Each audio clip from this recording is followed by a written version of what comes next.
If you ask Donald Trump, he single-handedly won the World Cup. He invented the internet. He cured cancer. The fact of the matter is, Indians should be more like Americans in this regard and not take Donald Trump literally. The man is a braggart and a blowhard.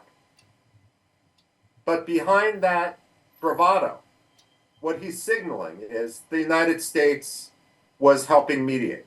Where I think Donald Trump made a very bad mistake, however, by suggesting that he would use trade to compel a ceasefire. He is signaling to India in the government or in the opposition that India can no longer trust the American defense industry.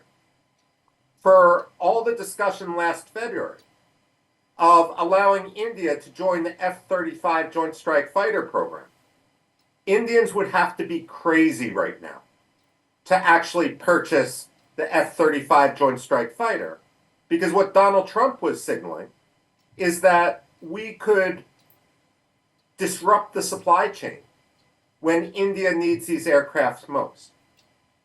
In other words, Prime Minister Modi should not make the same mistake that the Shah of Iran made prior to the Islamic Revolution. If you recall, the Shah of Iran had purchased billions of dollars worth of American F-14s, which in the 1970s were the top-notch fighter jet in the world.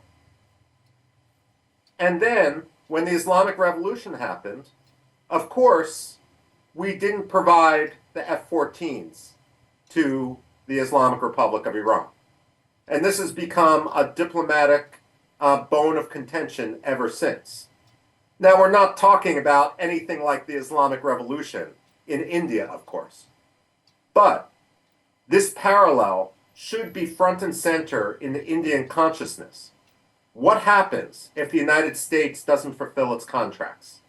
I mean, the irony here in wanting to sell India the F-35s was the United States diplomatically and militarily was taking advantage of the fact that Russia defaulted on its contracts with India because Russia needed its spare parts, its ammunition, and its aircraft engines for Russia's own war with Ukraine.